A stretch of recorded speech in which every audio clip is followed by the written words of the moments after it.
Welcome. So the question is how to save 26% buying great investment property. There's so much upheaval out there, there's so much uncertainty, but the question is, in amongst chaos, there's opportunity. It's a Chinese proverb, and yet how do we find it? Well, the first thing that I want to mention is, where am I? I'm sitting here in Phoenix, Arizona, America. Yes, ladies and gentlemen, I am in America, and it's very pertinent for what we're going to discuss today, and I'm not going to give it away, but for the record, I'm sitting here in America, and this is coming live to you from America. So the question I've got, the first question I've got to you is, how many people want to be wealthy? How many of you are sitting there today saying, I want to be wealthy? Well, interesting enough, when you look at the stats, do you know what percentage of people in the Western world retire at 65 wealthy? Now, being the Western world, that's England, America, Australia, but it's also South Africa. What percentage?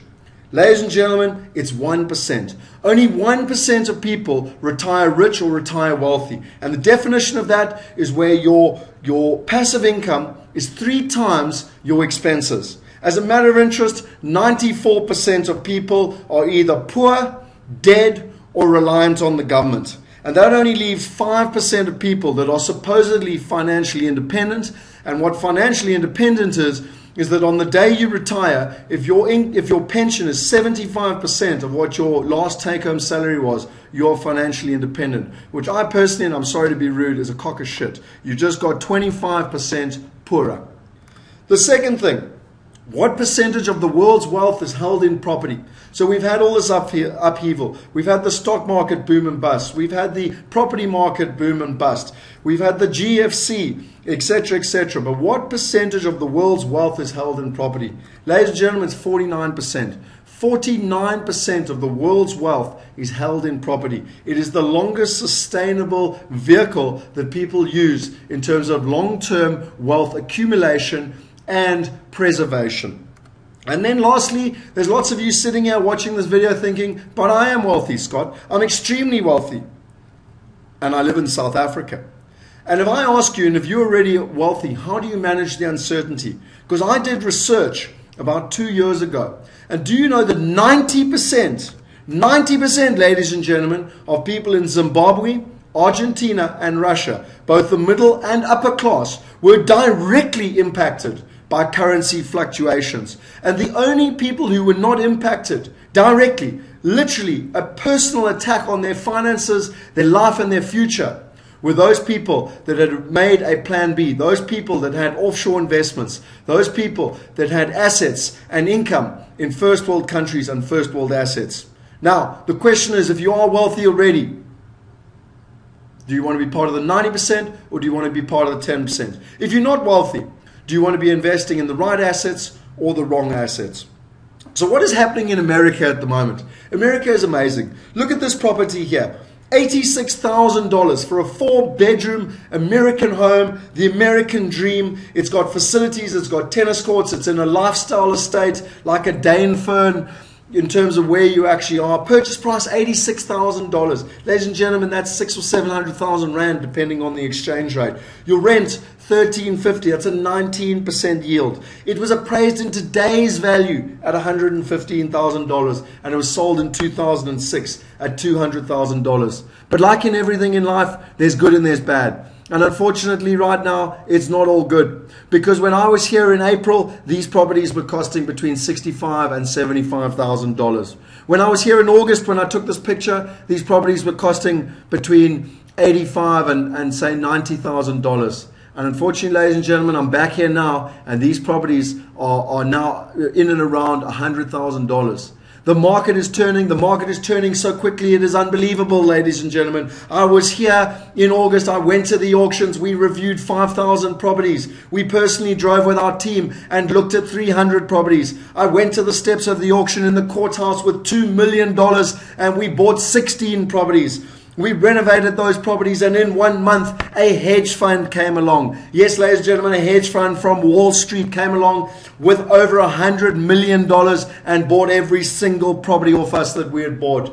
The market is turning, sentiment is turning, the money from Wall Street is coming onto this main street, and things are happening. you can read whatever you like, but if you experience it, if you're on the ground, if you're talking to the right people, if you're talking to the right partners. I was at an auction yesterday in Phoenix. It was packed. There were sophisticated investors there with buying teams. The market is turning and things are happening and prices are going up in terms of where we actually are.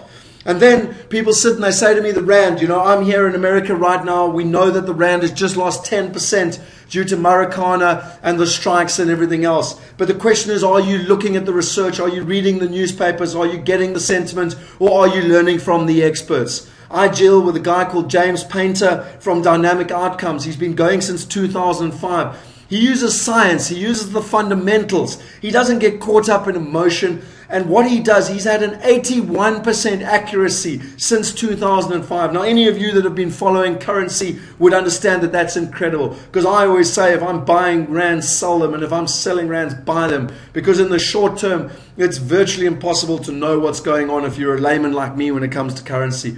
But that's why I focus on the experts. That's why I work with the experts. That's why I get the research from the experts so that I know where we're going and why we're going and what the future holds for us.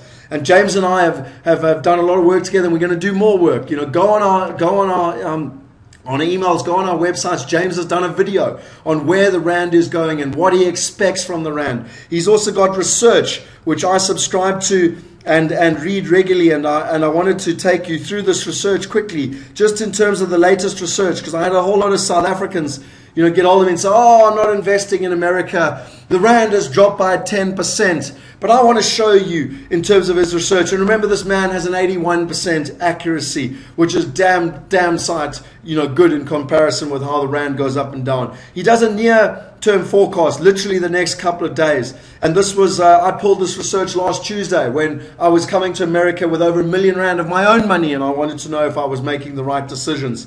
And he said that the Rand was going to increase a little bit, so strengthen a little bit in terms of where we were. That's over the next couple of days. Over the next couple of weeks, the market is expected to correct downward, and it's supposed to be in terms of the barrier between 885 and 962. So that's over the next couple of weeks. But the most important thing when you're dealing in property is the medium term. And let's look at the next couple of months. The next couple of months, the target area is between 950 and 1040. Ladies and gentlemen, we're currently sitting at around, anywhere from 870 to 9 Rand to the dollar. It changes all the time. But you need to know what the long-term projections are. You need to know, and it needs to be based on science. It can't be based on fiction. It can't be based on newspapers and them trying to make the sentiment go up or down in terms of what's going on. And look at this. February next year, we're looking at between 950 and 1040. And really what is concerning over the next couple of years, and this report was literally pulled in the last week, we're looking at a target area of between 14 Rand and 20 Rand 50 to the US dollar. So ladies and gentlemen, for me, I don't have time to go into it in a full amount of detail, but James and I are going to be doing a webinar on the 6th of November. So sign up for that webinar. He's going to be taking us where the Rand is, where it's going, but most importantly, the fundamentals of his research and how he's been so accurate over the future so that you can understand where the Rand is going. But the question is, I have so many people saying to me, well, Scott, the property market might go up, it might go down. I had a client last week, but what happens if it goes down again? I said, it might go down. He said, but the Rand's gone down. I said, yes, it has, but what happens if it goes down further? There's so many variables. How do we decide? How do we look at what it is that we actually need to do? And my question is, what is your indecision costing you? What is your indecision actually costing you? And I built a model both for myself just so that I could understand it. And interestingly enough, when I was here in August the 12th, the Rand to the dollar was 811 to the dollar. And interestingly enough, a price of a house in Atlanta was $85,000 at the time. So if you bought that in Rands, it would cost you 689,000 Rand, or call it 690,000 Rand. But interestingly enough, I'm back here now, and the Rand when I left was 886. The price of the same property is now $95,000, which is 841,000 Rand. And so my clients that invested with me in August have already made a 22% return. 22%, ladies and gentlemen. And yet so many people are sitting on the fence and they're saying, oh, I'm not sure where the market's going. Oh, I'm not sure where the Rand is going. But let's just look at the fundamentals. Let's just look at what is actually happening. Look at the trends, the actuals. And in February 2013, if you were to say, no, I'm not going to do it this year, I'll wait till 2013 and February. The rand is expected very conservatively to be 9.25. This was according to all economists in the business day on the 9th of October 2012. And interestingly enough, when you look at James's research, he's actually from 9.50 to 10.40. But let's be conservative. The price of property in Atlanta is going up. And this is happening in strategic areas around America. And if you follow that same curve based on the month-to-month growth, the price will be around 115,000 by February. That means it'll be a purchase price of R1 million, which, if you had bought in August, would mean you've already made a 54% return. But if you make a decision today, or you wait till February, the cost to you, the procrastination price, is 26%, ladies and gentlemen. 26% is what it will cost you in terms of where you actually are. So another thing I wanted to show you in terms of long-term trends, I did the research in Australia, just as a matter of interest. And if you'd look back to 1978, which as far as statistics go, if you'd spent the exact same amount of money and invested in South Africa, or you spent the exact same amount of money and you invested in Australia, do you know that 32 years later, you'd be 350% wealthier if you'd invested in Australia? According to the ABSA Housing Index, if you'd invested, you would have a net asset value of R1 million in South Africa. If you'd invested in Australia, according to the Australian Bureau of Statistics, you would have R3.5 million. You'd be 3.5 times better off if you invest in Australia. Now, that's not saying I like Australia. That's not saying I like the Australian rugby team. In fact, they annoy me beyond belief. But the bottom line is you have to look at the facts and figures. You have to look at the research. You have to look at the fundamentals, and you have to understand the consequences of the decisions you make in the long term. Because yes, I think there's fantastic opportunity in South Africa. Yes, I think there's fantastic growth. But my attitude is that I take some of that growth and I invest it overseas in first world assets and first world income. Because when you look at what's happened over the last 32 years, the question I ask you is, what do you expect will happen over the next 32 years? Just a personal experience. I bought this house here in London. This is my house here, 22 Herbert Road. You'll see from the date here, it was 2002, March 2002. And at the time, we just had September the 11th. And all my friends told me, you're mad.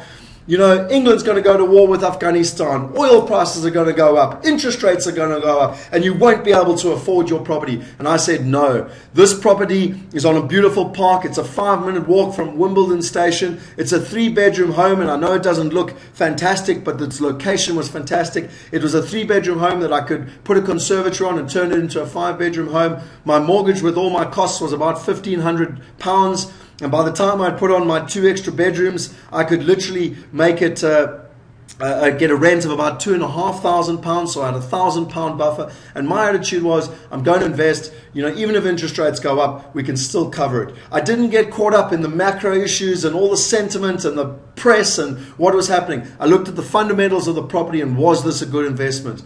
And at the end of the day, you know, the interest rates didn't go up and the doom mongers didn't get their day. But that wasn't the end of the story, because we did phenomenally well. The market really recovered. We bought it for 270 and it got to probably worth about £500,000. But interesting enough, then we had the GFC, and you know, the market in the UK lost 15%. So I probably lost a good solid £100,000. And everyone goes, oh, what a tragedy. Well, it wasn't, ladies and gentlemen, because the interest rates went down. I had a passive income of over £2,000 per month, and all I did was ride the storm. And when you invest in a market with the right fundamentals, the property market in London recovered by 17% in 12 months because the demand outstripped the supply. And so my capital value has probably increased, but to be honest, I don't care, because I invest for the fundamentals of property. I invest for the income, and the income is still there, and we have ridden the storm and we have come through the other side. And the biggest lesson that I've learned from the global financial crisis is that people that focus on income not only survive but thrive. Those that focus on capital growth get destroyed. And really, for me, that's my personal experience. I don't get caught up in the sentiment. I don't get caught up in the what if or what might be. I get caught up in the fundamentals of the property. What can I buy this property for? What is it going to cost me? What is the value that I'm buying right now? What is the rental income? Because if I know what the worst case scenario is and I can manage that worst case scenario, then I can benefit in terms of the future. And you know, from my personal experience, these type of investments I've made have literally set myself up for the life that I enjoy today. But the question is, What is the pain? What does this actually mean to your future? What does it mean if you don't take action in terms of where you are? And this is something I learned from a good friend of mine called Dr. Hannes Dreyer. He taught me many years ago. You know, if you've got 10,000 Rand a month and you're investing it in even the bank at 8%, over 10 years, you'll have 1.8 million Rand. If you invested in the stock exchange or say a South African property, just an average property at 12%, you will have 2.3 million Rand, and so you'll be 481,000 Rand better off. But if you were to save just this 26% that I've shown you today, just 26%, that by saving it or getting a return of 26%, which in America is so easy at the moment, you're buying it below 50% market value, you're getting net yields of over 10%, and that's even without currency, ladies and gentlemen. You'd have 5.7 million Rand or 3.8 million Rand in 10 years. And what difference would it make to you over 20 years? Look at that, ladies and gentlemen, 74 million Rand. The reason that most people end up poor or not having the life that they want for them and their families is that they don't make the right decisions today. They don't take action today. And I wanted to show you the consequences of the decisions you make today on your future and on your family's future. And that is why I am here in America, because I believe that to be successful, it is all about strategic investment. Most people go overseas. 80% of South Africans that invest overseas lose money. And the reason for that is two things. They don't have the right partners and they don't have the right information. And that is why I take action. Yes, the Rand is devalued by 10%. Yes, there's uncertainty in the world. But I'm here in America. I learn from the experts like James. I get their research to understand where the Rand is going. Because it might have weakened by 10%, but what are the chances of it weakening by another 10%? And according to his research, it's great. I'm sitting here in Phoenix, Arizona, learning from Dr. Dolph de Roos. Dr. Dolph de Roos is the author of Real Estate Riches. It's the #1 international best-selling book in terms of property investment and international property investment. I don't get caught up in the hearsay. I come and learn from the best in America. My partners on the ground are the best in America. They've helped over 1,100 international investors invest in property. They have vacancies of less than 3 weeks and net yields of 10%. I learned from people like Clem Sutton. I'm doing a lot of work with him at the moment in terms of strategic investment. It's not a gut feel, ladies and gentlemen. It's not a gut feel whether I should invest in South Africa or America. It's not a gut feel if I should look at Cyprus or Dubai or Zimbabwe. The bottom line is you've got to take the research. You've got to look at the scenarios. You've got to fundamentally understand what is happening and then make strategic investment decisions. And that's why we work with people like Neil Peterson from Real Estate Investor Magazine, who brings these great minds, these great thought leaders to South Africa so that we can work with them. And then I go overseas, and like I am in America now for 2 weeks, I have millions of rands in my back pocket, over $1 million of my own money, because I am working with the best partners. I get the best information so that I can make the right decisions. I can make strategic investment so that long term I can be successful. So what do you do next? Well, if you want to take advantage now, if you want to save that 26%, contact us now. Get hold of our team. You know, I am here in America right now. What we do for most of our clients is we understand what they're looking for. For the high net worth, sophisticated investors, we understand what they're looking for. I go, you know, my partners on the ground find it. I add an extra level of due diligence. And, you know, in August, we had a 100% track record helping our successful, sophisticated investors get exactly what they're looking for. And the beauty in America, those properties are already bought, they're renovated, and in many instances, they've already been tenanted and are earning an income. Or plan for 2013. I know a lot of people are really busy and they say, Scott, this was too quick. Well, we're doing 4 more buying trips in 2013. One in February, one at the end of April, one in July, and one in October. Sign up and come on one of our buying trips. Come on the ground, get the right information, meet our partners, take action, and most importantly, have fun. And then something I'm very excited about is that we've agreed is the Great American Extravaganza, investment extravaganza. And that's to bring all our partners from America to South Africa. And so in March, we'll be doing a road show. We'll be coming around South Africa. You can come and meet the guys. You can shake their hand. You can see if you like them, if you trust them. And most importantly, you get the right information. You can meet the right partners so that you too can take decisions and ultimately benefit from this greatest buying opportunity that I've ever seen in property. So, in conclusion, I'd like you to invest with confidence. There's our website, ipsinvest.com, with all our information. There's my email. Email me.